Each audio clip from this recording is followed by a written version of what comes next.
Oh, welcome to the Provided Podcast.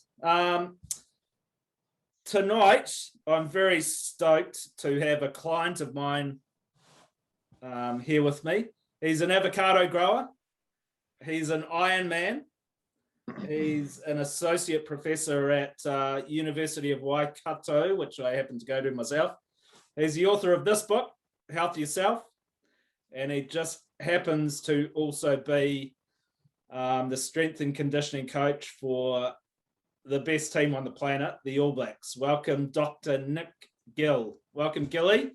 Good to have you on board, mate. Thanks for having me, mate. And you're currently in Perth. Tell us a bit about your last few weeks. You've, like all of us, you know, that's pretty crazy times. We've had to step sideways and dodge a bit of stuff, and this I think we'd originally planned to be talking somewhere else, but you're in Perth at the moment, and what's going on?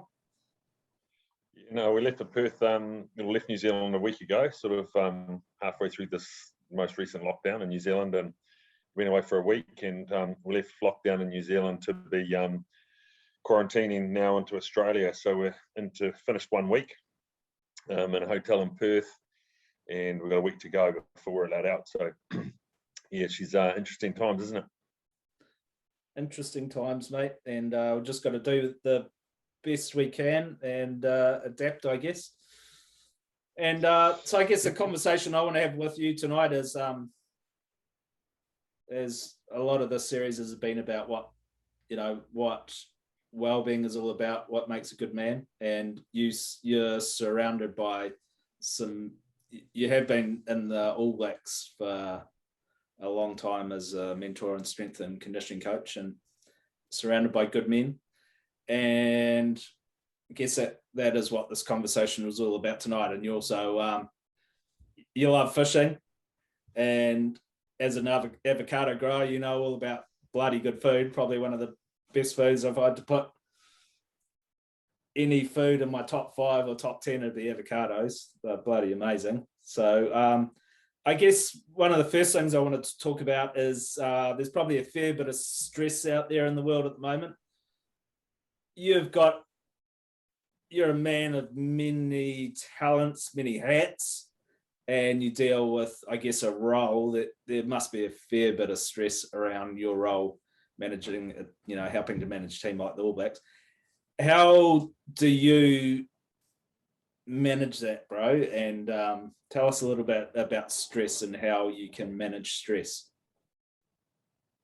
Yeah, it's a good question, mate. First of all, it's very dependent on the individual, isn't it? You know, what works and what doesn't work, and how we process stress. But I think for me, myself, and from what I've seen in other people, there's probably 3 or 4 key things. And I think the first thing for me is fatigue. If I'm tired, stress is magnified, as in pressure is magnified, and the effect on me is greater if I'm tired. And what makes me tired is not enough sleep, or not enough exercise, or eating bad food. So I think the key thing to help navigate periods of stress is, exercise to create that positive mood and that mindset and that energy, and that discipline that rolls into eating good food, or being motivated to eat good food. That gives you good energy and sustained energy, rather than these ups and downs you get if you eat crap. And then obviously plenty of sleep. So that's sort of what I do, but also what I ask of our athletes. It's pretty basic stuff. If you exercise well, you eat well, and you sleep well, you can pretty much take on the world. And that doesn't always go to plan. Human beings by nature, things change every day, and COVID's a good example of that. But just everything's changing every day. The rules change. The plan you put on paper the day before doesn't quite go how you want it to go. So those 3 big rocks really are what help you be in a place to be able to adapt and handle stress, in my opinion. Awesome, mate. One of the things I do to alleviate stress is go fishing and diving. And you've been out on Provider before, and you and some family and friends have got a bit of a regular routine of coming out every January. And the last trip we had was bloody magic. It was one of my favourite days of the last season. Just the fishing in shallow water around the Aldermans was just off the chart, massive kingies. And I think awesome. You got one of the best ones of the day. There was probably 10 as usual, mate, as usual. Water. Absolutely crazy. Tell us a little bit about the importance of that in your life. And you obviously keep it, not only just with me, but before you come out with me, you've been going with some, various other charter operators over the years, and it's a bit of a tradition. Tell us the importance of that tradition, because lots of guys have got it, like duck shooting season, the first day of duck shooting season, all that stuff. I've had it with a mate of mine. We go, we fish the nationals every year for 12 years. I think it's so great to have those sort of traditions. Tell me a bit about that. Yeah, well, I think it sort of fits in terms of, I suppose, being a healthy, happy human. Yeah. We need to find the things that put that smile on your face, and that we really enjoy. And I talked about exercise as being important, but what I mean by exercise is activity, and activity that you love. So, for me, I love a pig hunt. I don't go enough. I've been deer shooting a couple of times. Don't do it enough. I've never been white baiting. I just always want to, but I'm away with rugby all the time. Yeah. I think being out in nature, for a lot of men in particular, it fulfills this sort of this inner hunter-gatherer sort of innate sort of being. So I think it's really important. I've got a group of mates from university. We walk, jog in a national park or one of the great walks every year. So we get together as a group of lads and we tick off a great walk, and we've done that for sort of 7 years in a row. And I've got 3 or 4 other groups of people where every year we catch up for something, whether that's a fish, a hunt or something like that. And I think just any of those opportunities to get outside and I suppose do shit that's good fun, helps you get through some of this crazy time and helps you stay level. Yeah.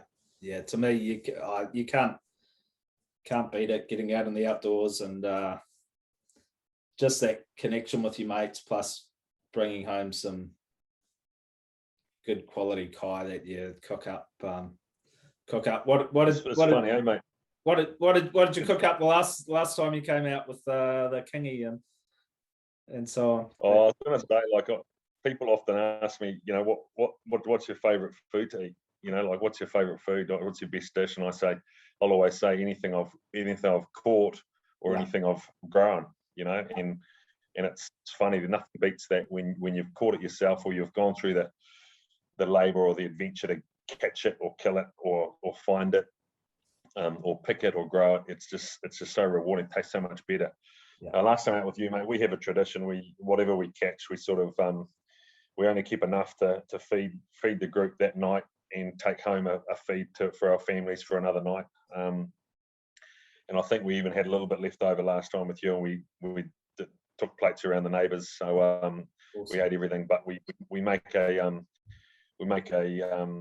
chowder. So we boil up the carcasses and they make our own fish stock and pull stuff out of the garden to put in the stock, and then we normally go for a wander down to a local beach just down from you and get some mussels. Awesome. Off the rocks. So we add them in the chowder. So we have a rule at our batch that you can't make a chowder with anything that you buy. So you can only put stuff in it from the garden, or that you've been caught on the boat, or you've gone down to the beach to pick off the rocks or out of the sand. So mate, we love that. So much fun. I love that nose tail approach, and that's bloody awesome, mate. I asked my son, because he's a huge fan and he loves his footy, and he wanted to know. I told him I was going to be talking to you, and I said, what do you want to know? And he said, I want to know who in the All Blacks bench presses the most. Okay, well, at the moment, the biggest bencher would be Nipo Lalala. Yeah. Probably benches, I think yesterday he might have got up to 180 kilos from the top of my head. But yeah, so I mean, the big boys bench a lot of weight, well over 2 times their body weight. So yeah, some strong boys. But what's it like working with the All Blacks? Yeah, to be honest, as a Kiwi, young Kiwi man, it was a dream come true. 2004 I started, and I lasted about 6 games and I left because it wasn't as amazing as I thought it was going to be. Had a young family and I was working my butt off, and just the culture and the team, the boozing in the team, it just wasn't where I thought it was going to be at. It was definitely something that wasn't good enough to keep me away from my family. So I left in 04 and left it to the people involved to change the culture while I went and started my family. And then I was lucky enough to start it back again in 08, and things had changed significantly, and been involved since 2008. And when I got interviewed for the main job in 08, I sort of like most people in the interview room, I had Graham Henry interview me and a couple of other people, and he said, well, why do you want to work with the All Blacks? And I said, well, as a kid I wanted to be one. You can look at me and I'm never going to be one. So the next best thing would be working with them. So and that's sort of been true, and every day I still feel very privileged and lucky, because it's a pretty cool team to be part of. It's the history of the group, the legacy that we have, not just for a few years, but for 100 years of All Black rugby. The performance of the team around the globe has just been so amazing. And so the pressure on the group is always to maintain those standards, not just from the last few years or anything like that, but from decades and decades and decades ago, when the team traveled the globe and dominated on all shores. So it's a pretty cool group to be part of, and it's every week, every year is very different. Even with COVID, things are crazy, but even when we didn't have COVID around, the challenges are never ending. And I think that's what I love so much is, people think, well, how can you be involved with the team for so long and not get bored? And I just sort of chuckle to myself. It's like no one week is the same. We have different coaches, different doctors, different staff. Every year the players, 20% of the players move on. So we've always got different players. So we've always got different challenges. And every year we play in different countries or continents or competitions. And, the challenges around travel and jet lag and all that stuff is just never ending. So it's very cool. It's hard work. And I think the biggest challenge for most of us is time away from family. And I think that's really going to hurt this year, myself, but everyone involved, because we're away for 14 weeks. So that's pretty tough. Normally, if we go away, during an All Black campaign, my wife and one of my daughters might come away for a few weeks, and have a bit of a treat with Dad while he's away working. And so that's what's got us through so many years is that we've been able to do that. But obviously with COVID, we can't. So yeah, it's very special, mate. And I think I do a pretty good job. You never know. You never know, because but I think if I wasn't doing a good job, I'd find out about it. So people tend to not last too long if they're not doing a good job. So you obviously done a bloody good job, because the team's got an amazing track record over the time you've been with them. And I guess something I wanted to talk a little bit about is I guess the importance of hard work and chipping away and just doing the same thing over and over. And if anyone I think epitomizes that would be Richie McCaw, and in terms of like just hard work and humbleness and mastery. And it's something, it's even in fishing, like I can relate to it, just that you go and do the same thing every day over and over and over. Like even with, say, for example, kingfish, when I started chartering, I'd be happy if I probably caught 2 kingfish in a day. It would be an awesome day. And then you slowly just see things and learn. And then probably the best day I ever had, we released 100 in a day. And then I look at someone like Richie McCaw and I go, wow, he is the epitome of just mastery and humbleness and chipping away, working bloody hard. What was it like to work around and with someone like that? Yeah, I in 04 was my, like I said earlier, in 04, Richie had some concussion issues. It was 04, and I remember having to go on like rehab runs with him, where we just we take him for some exercise and see if he gets symptoms, to see if his head's repairing or recovering.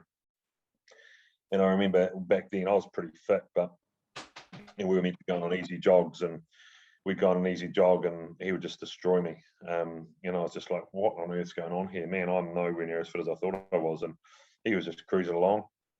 And then when I started back in 08, he was obviously captain. And Richie's exactly like you just said, Carl, like he's Brad Thorne's similar sort of person, where they know what's important.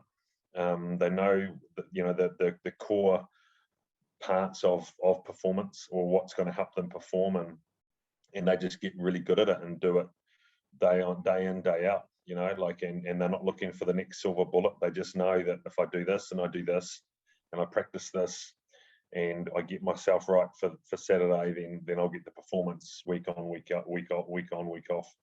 And so yeah, he was a pretty special athlete, but just highly driven. He wasn't physically gifted, and that's why I love probably most. There's a lot of athletes in New Zealand, a lot of rugby players in New Zealand that are way more physically gifted than Richie McCaw ever was, but they don't have the work ethic or the toughness or the ability to apply themselves every single day, week upon week upon week, for year upon year. He what he did have was a massive ticker. Could go all day. But in a power sort of collision sport, he didn't have speed, didn't have strength, but he's like one of those ever-ready batteries that just keep on going, And that was what he had. That was just from hard work, lots of running and just looking after the basics. And what about mindset? Like, I remember going to watch, I think it was 3 years ago, I went to watch a game at Eden Park with my son, and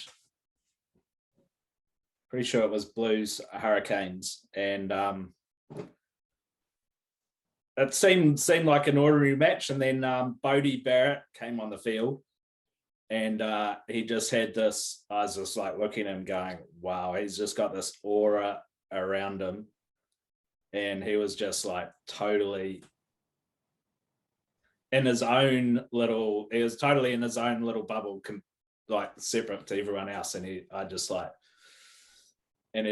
kicking the ball to himself, and I'm like, wowzers, he is just in the zone, man. Tell me a little bit about sort of, you must see that, especially with All Blacks, and even in a team environment, once they get into that sort of flow state.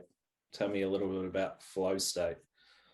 Yeah, I think what you hear and what you see in some of those key drivers or decision makers in a team. So whether that's a quarterback in NFL or a first 5'8" in rugby union, the highly skilled players seem to have lots of time, and Bodie's like that, isn't he? You sort of same as Dan Carter. They just always appear to have all this time in the world to make decisions and to do what needs to be done. Whereas maybe less skillful athletes sort of tend to have to rush things, and so they don't always get it right, you know. So yeah, Bodie's a class act, isn't he? He's a top man as well, and I think that you know, I was standing on the sideline yesterday at training, and I was talking to our manual therapist George Duncan, and I sort of said to him, "What do you reckon?" He said, "Oh, good group, eh?" And I said, "Yep." You know, and we haven't got one dickhead in the team. You know, like I could sit down and have a meal with every single one of the blokes in the team at the moment. They're just good fellas, eh? Like top men, hard workers, and just good people. So, you know, hopefully that means, you know, we you know, that helps us grow a great culture over the next 13 weeks. But I mean, Bodie's a big part of that. You know, he's now vice captain of the team. And you know, when you talk about flow state and aura and time, you know, the best of the best just all have that. And another guy that we sort of noticed had that years ago was Sam Kane. We were playing in Hamilton, I think, and I can't remember who we were playing. We might have been playing Wales, but it was his debut, and he came off the bench, and I think might have been against South Africa. We were under the pump, and anyway, he came on off the bench, and he just took over the team pretty much. And he's this young kid making his debut, and he was just so clear and calm. And we were all like in a huddle. I think we'd just been scored against, and everyone else is like possum and headlights, and Sammy's just like, he's just talking calmly. This is what we've got to do, boys. You know, bang, bang, bang, bang, bang, really clear, really calm, and that's a big part of being a great player. I think, from what I see, is the ability to see stuff and then communicate it and lead through your actions. And the likes of Bodie and Brodie Retallick and Sammy Kane, they're just like that. Sammy Whitelock's the same.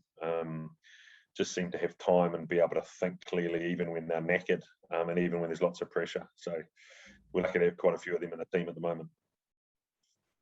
Awesome, mate. And tell me a little bit about food, mate, because you obviously put a bit of precision. I follow your Instagram, and I see you got a bit of an award for your avocado orchard. Obviously, put the same precision behind growing food that you do behind making sure this team of humans performs on the field. So tell me a bit about what it takes to grow food, but also the importance of fueling your body with good food, especially good fat and protein. Mate, I wish I could claim the avocado growing abilities, but my wife, she's pretty much in charge of that stuff. She just texted me today saying she just fertilised all the trees. So, you know, Mel's at home tending to the trees and loving the trees, so we grow good fruit. But look, I think nutrition's massively important. And like I'm no different than most Kiwi blokes. I love eating. I probably eat too fast, but I just love eating, and I love nothing more than like I said earlier, you know, hunting and gathering and putting a good spread together for family and friends. But hey, when it comes to nutrition, it's to me it's pretty simple. You know, I help lots of people outside of the All Blacks. I help lots of people with general health and nutrition and exercise, and just basically I'm a health coach outside of rugby, really. But the key thing that I find is lacking in most people is knowledge of what they should be eating. You know, and so I tend to have a pretty basic rule that I'll only have simple carbohydrates. So when I say simple carbohydrates, that's rice, potatoes, bread, pasta. I'll only have them if I've been physically active. Okay, so if I've exercised, like if I've ridden my bike for 2 hours, then I'll allow myself to have, you know, white carbohydrates. Okay, if I haven't exercised, then I don't have them. And I think how people need to understand that is, I'm not saying you don't need carbohydrates, but carbohydrates are our predominant fuel source. And if we think of a car engine, you know, and if we think of car engine and carbohydrates being petrol, What most Kiwis do is we fill up the tank by eating a meal.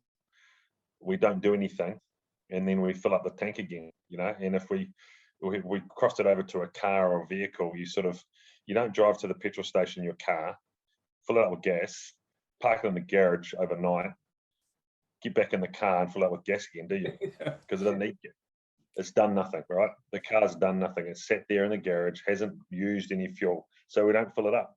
But we as men tend to go, oh, I need to eat. Why do I need to eat? Oh, because it's dinner time, or it's lunchtime, or it's breakfast. Oh, and I'm going to have this and this and this. But really, all we need to do is make better decisions around, the fuel we need. And so I think that's a really simple rule: is if you've burnt energy, then you can put some energy in. Yeah. But I also ask people, what does rice taste like by itself? What does bread taste like by itself? What do you have? Pasta. Who would ever boil up a pot of pasta and just eat it? Yeah.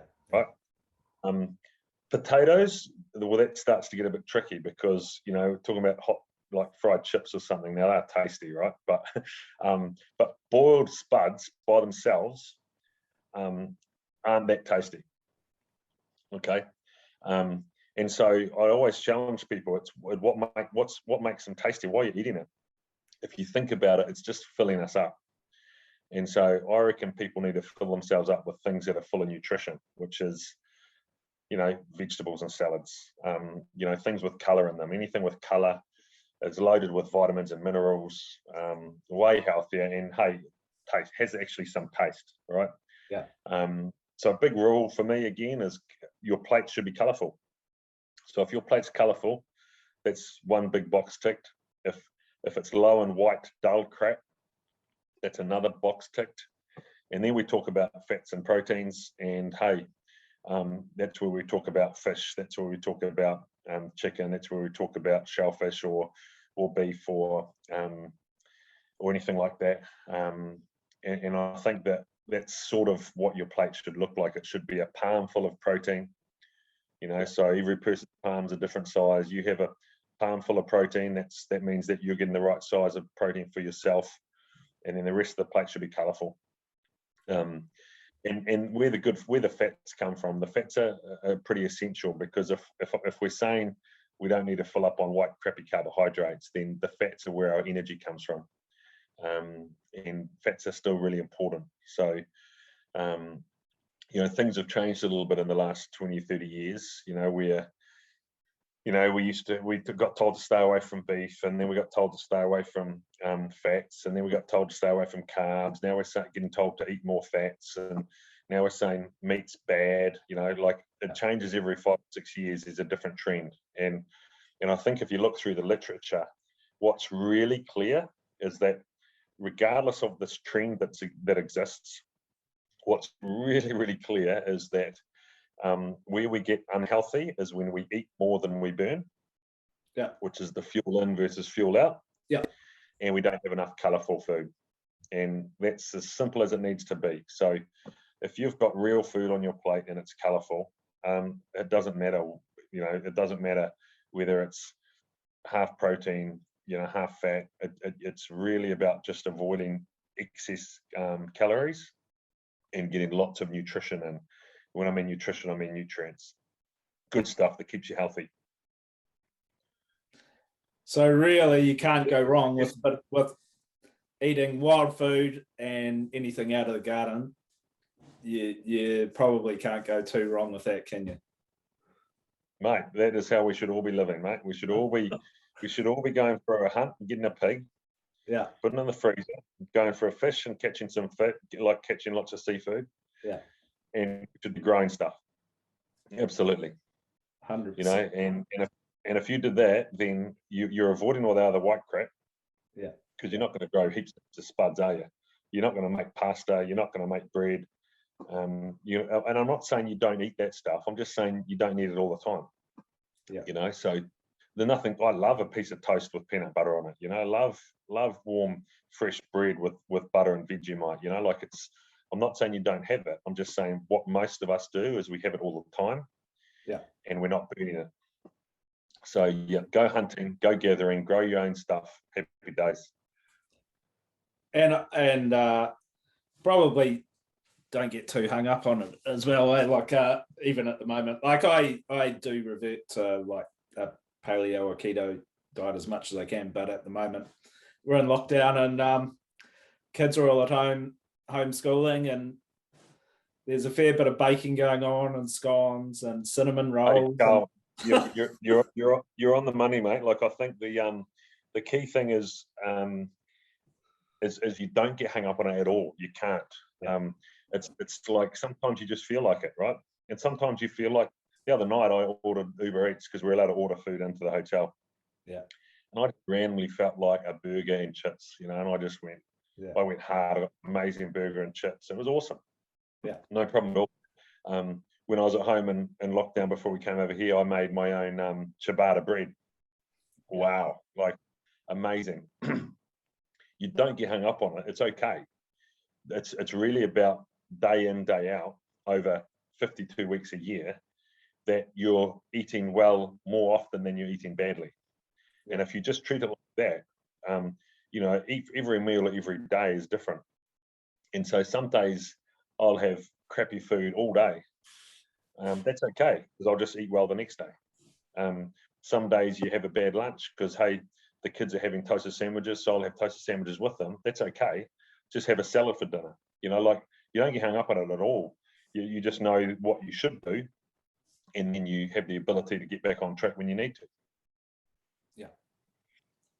And ultimately, like you're saying, it's what you put in your body for 365 days of the year. That's gonna dictate how your mind performs, how your body performs. I read a bloody good book in the last couple of months. It's called The Better Brain. I don't know if you've heard about it, but it's someone like a professor from University of Canterbury plus a Canadian researcher, and so they've over 20 or 30 years they've done a whole lot of research about a multi-nutrient approach to combating mental illness. That was fascinating. So they've basically proven that good brain health comes from a wide range of multi-nutrients, and that any mental illness can be turned around just through a bloody good diet. Absolutely, and bloody good means colourful. That's where multi-nutrients comes from. It's about colour, and it's about getting a range of colours all the time. So it's not just having green spinach all the time. It's about having the colour of a rainbow every meal, ideally. So people need to be trying to challenge themselves, because Kiwis have bad breakfasts. Yeah. Kiwis have bad lunches. Our dinners aren't as bad as they used to be. But if you think about what you have on your plate for breakfast and think about how little colour there is, you're not getting very good nutrients. For lunch, how many nutrients are you getting? Like how much colour is in your lunch? And I think they're the simplest ways to live, is just be checking in with colour. I used to take my daughters shopping before they got too old, but I remember taking them shopping at the supermarket, and it just used to be a bit of a game. How colourful can we make our trolley? And not from packaging, because we wouldn't go down the aisles, but from produce. How much colour could we put in the trolley? And it's so cool, because it's a skill that they've got now. But it's not that difficult. And people say it's expensive. It's not, man.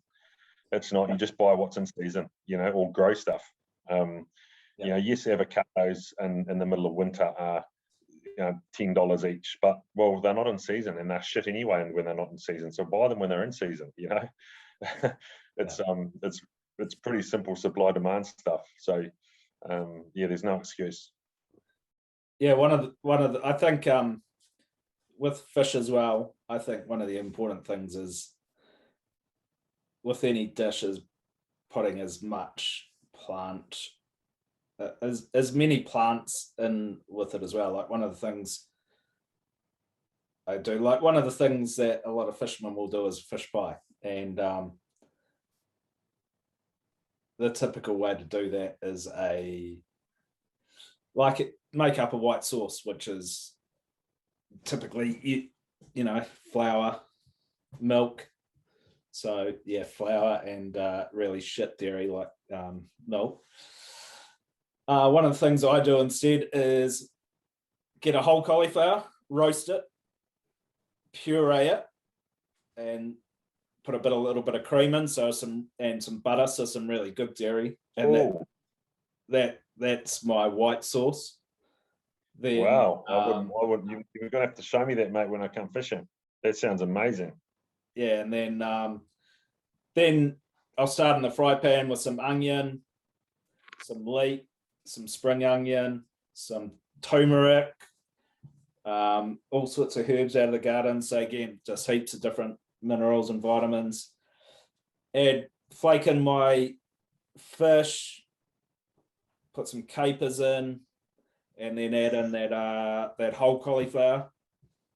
Then over the top of that, some free range eggs, and then kumara instead of potato, and then some grated cheese over the top. And that's my and in there as well some like spinach or some greens. So like you say, even some capsicum. So heaps of different, not only your protein and your fat, but heaps of different plants in there as well. That's awesome. One of my key to go-tos. What do you reckon about that one? Sounds yum, mate. Sounds real good. Yeah. Real good. And you can tell you've sort of figured out some replacements here for some of the old, the usual culprits. So no, it sounds bloody good. Yeah. That's one of the things we do in our retreats as well. So just every meal, find a little replacement for what might, it's your usual typical carbohydrate. So even like your smoked marlin on crackers using cucumber instead of your toast or crackers and so on. Yeah, well, I mean, that's a good example, mate. That's a good example. Like often people have crackers with cheese or with dips, but you don't need crackers. So what do crackers taste like by themselves? Shit. Yeah. And yet we buy them and we use them. Like it's just, if you're going to have some cheese, just have cheese. Why do you need to put on a cracker? Yeah. That's the same thing. What does cucumber taste like on its own? Fucking awesome. Yeah. Yeah. So in the All Blacks, mate, you must see, every game you see injuries, and they must take its toll a little bit. But what you almost must see is tell me a little bit about the body's ability to heal. Like you must see that. Like you see injuries every game, but the boys are back out there. They've obviously got to do some stuff to make sure they're back out there the next week. But tell me about how resilient bodies are if you treat them right. Yeah, I think good question. It's it's a pretty amazing thing, the body we have, because we can throw lots of stress at it, whether that's an injury or an illness, but generally we can heal ourselves pretty quickly. And we've seen, I've seen some horrific injuries in the All Blacks, and touch wood, I don't see many more, but it's a pretty vicious sport. But we get injuries and niggles all the time. We lost a player 2 days ago for, we don't know how long, but we were suspicious of broken neck, just from training, and so MRIs and CT scans and things, and ruled out all that. So it's now just a muscle strain in the neck, which is great. And so this poor young man's gone from thinking he's in a bit of trouble here to he's jogging around the field yesterday, 3 days later. So pretty amazing, really. Like, and that's what happens. Muscle and tissue in the body turns over constantly. So you and I are sitting here and our bodies are basically figuring out how to grow and repair for tomorrow, and so the body we have today is a reflection of what we did yesterday. and that's pretty much how the body operates, you know. So if you overexert yourself or if you hurt yourself, then the body is constantly in a state of repair and recovery. So you know, and I mentioned earlier that sleep's pretty important, but sleep and rest is really important for the body to be able to do what it needs to do to recover. So yeah, there's lots of things that we do to try and prevent injury. And then if someone does get injured, then there's these things we can do to try and speed the recovery up or help prevent the injury reoccurring. So yeah, I mean, it's no different everyday life. You know, you hurt your back pulling up a big kingy. Well, don't worry about it. A couple of weeks, it'll be right. Yeah, and I've got to say, in amongst that, like I've found myself sleep is so fundamentally important. I know personally the few times I've fallen over in my life, probably not paying attention to sleep is probably been the core of it, and something I definitely try and make sure I pay attention to. And if it gets out of whack, definitely knock the booze off. It'd probably be number one. I think that plays havoc with your sleep. Exercising, going for swims, and just getting some good rest. I think as well, just if you do, one thing I found as well is if you do wake up in the middle of the night, I think one of the great things up on the hill here is I don't have curtains, so when I wake up and it's dark, I don't even bother looking at what time it is, because it could be 11 o'clock, it could be 1 o'clock, could be 2 o'clock, could be 3 o'clock. That's probably fucking irrelevant, to be honest. It's dark, just go back to sleep and wait till the sun comes up. Don't look at your phone. I think so. Yeah, it's a common thing among people I talk to on the retreat as well, is that constant checking to see, look at your phone and see what time it is.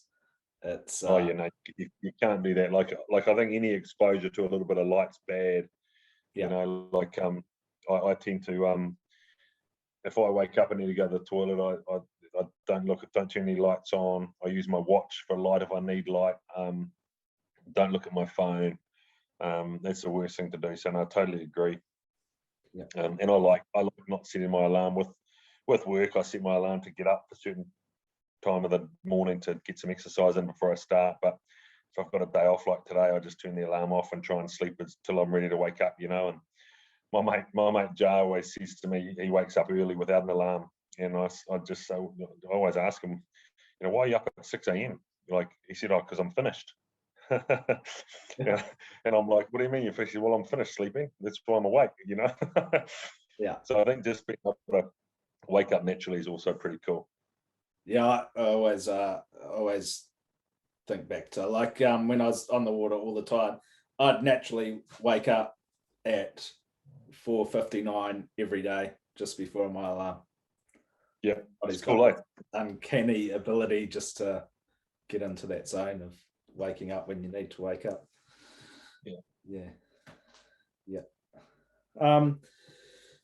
Mate, tell me a bit about, so we've talked a lot about diet. Tell me a bit about your own movement and training, you and what you love to do movement wise. So you, last few years you've done New Zealand Ironman, and I've done a half one. It's just a half one. I'm probably half the man you are. But that even took shitload of commitment. Tell me a little bit about what it takes to tick an Ironman off. Must be. Look, I think first of all, I really understand wife. Yeah. But no, I like challenging myself. I like having a challenge on the horizon to sort of motivate myself. I know how good I feel when I'm exercising and I'm fit. I know that if I've got a goal, then my exercise is more disciplined, my eating's more disciplined, and I feel way better. So I figured that out over time. I sort of need a goal, a challenge that scares me a little bit, knowing that if I'm not in good shape, it's going to hurt lots. So I think I've done Ironman the last 8 or 9 years, and I love it. It's very, very addictive. I've got a bit of a addictive personality. It's all or none with me. I sort of if I decide I'm going to do something, I do lots of it. And so I do an Ironman every year, and I started training this week actually for New Zealand again. And I just like swim, bike, run. It's quite nice in my body, as in don't tend to get too many injuries. But I've always liked cycling. I've always liked running. I like getting outside. I don't like exercising indoors. So in Tauranga where I live, swimming around the mountain in the ocean. I cycle through the hills, I run on the beach. It's sort of just being outside is what I love. And I try to impart it on my daughters. It's like, for me, it's a bit of an adventure. I like just going out the front gate and figuring out where I'm going to go, and not really having a plan, and just cruising, just getting out amongst the fresh air. And I don't even know what I love about it, to be honest. Like, my daughters ask me, what do you think about when you're on your bike? And I'm like, I don't know. I don't know. I just love it. And so it's a little bit like fishing, like when I go fishing, it's sort of, I don't like thinking too much about fishing. I like just fishing, and I just love just being out of the water. There's something pretty cool about it. And obviously I don't like coming home empty-handed, but just being out there is pretty special. So for me, Ironman is just something I do over summer, and try and balance that with family and fishing. And I love the feeling of being so fit. I'm challenging myself every year that I want to be better than I was a year before. So I'm not getting any younger, so that's getting a bit harder. But I still feel like I'm not at my peak, which is pretty cool. Yeah. Oh, that's also, I think back to when I was training as well, and just that feeling of that feeling of being physically fit is just bloody unbelievable. The discipline I bloody love is swimming. Then probably biking. I fucking hate running. Yeah, I think most of us hate running, mate. It's pretty hard. Yeah. So we might wrap up on lockdown for a lot of people, and there's still a lot of people in Auckland in level 4. Exercise is a challenge. What advice can you give to people to stay active at the moment, and stay active and stay mentally and physically well? Yeah, Carl, it's funny, mate. Like, so many people say, I always get asked the same question, like, what do you recommend for exercise? And it's pretty hard because lots of people don't enjoy exercise. And so, if I tell someone, the best thing for you to do is go out and do 100 press-ups and run for half an hour. Well, if people don't enjoy that, it's going to last a week. So I think the advice that I give is that you need to figure out what you actually enjoy doing and what makes you feel good. Like what makes you feel good from a mood perspective is what's king. Because if whatever you're doing makes you just feel great, then it's a winner, and it's a winner because you'll keep doing it, and then you're going to feel great all the time. So that could be as simple as walking down the road with your daughter or with your husband or with your son and just talking, like catching up and connecting. It could be that's all you need to do. It could be going for a bike ride through the bush, could be just parking the car and tramping through the bush for an hour. And it doesn't have to be exercise as such. It just needs to be activity that makes you feel good. You should not finish exercise and feel broken physically, because it won't last long, and it's not actually good long term. I see all these people going to gyms and getting personal trainers, and I just cringe, because most personal trainers, they think their clients getting value for money if the person's walking out of the gym, complaining about how sore and tired they are. Like, well, is that actually helping long-term health and well-being? I don't think so. you know, we need to be finding activity that we love and that we can do forever. You know, and so that's sort of, I think, the key. And if you don't know what it is that you enjoy, just keep experimenting. You will find something you enjoy. And you know, that could be as simple as, instead of going out the boat fishing, it could be as simple as parking the car somewhere and walking to a headland and going for a fish. You know, like it could be just walking through the bush looking for a pig, whatever. But something that makes you feel good and is physically active. You know, gardening, like digging up a hunk of dirt and looking after the dirt and you know, turning it over all the time to grow your vegetables. Like, that's physical activity, that's exercise. And how much fun is that? You know, like growing your own stuff. Yeah, Wow. like literally before I was talking to you, Tia had been out and got a whole lot of seedlings, and I walked up and down the hill here half a dozen times, ripped up a whole lot of kikuya and clover, and planted some tomatoes for this season. And yeah, coming into this, I feel bloody magic. That's my exercise for the day. When I come see you in January, you will swap some avos for some tomatoes, mate. There you go. Sounds bloody good. Sounds good. I look forward to catching up this summer, mate. It's been a long winter. I look forward to catching up on the water, and wish you guys all the very best this weekend. Awesome, mate. Thank you. Good, Thank you. Good luck. What's your forecast for this weekend? How's it all going to go? Hopefully, we put a performance out there that we know we can, and we've got a few changes to the team. Obviously, a few dads to be stayed at home for a few weeks, so we're short of 3 or 4 players, but the guys replacing them are top players as well. So should be a good battle against the Aussies. They'll be up for it. They'll be.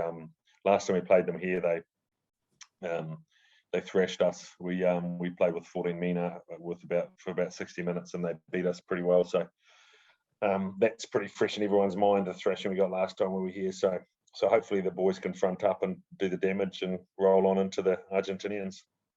Awesome, mate. Well, good luck for this weekend, and good luck for your travels onwards from Australia as well. And look forward to having a fish out there, and hopefully it's as good as last year, bro. Bring it on, mate. Bring it on. I'm sure it will be. Awesome. Thanks so much for your time, Gilly. Okay, mate. Good man, eh? Cheers, bud.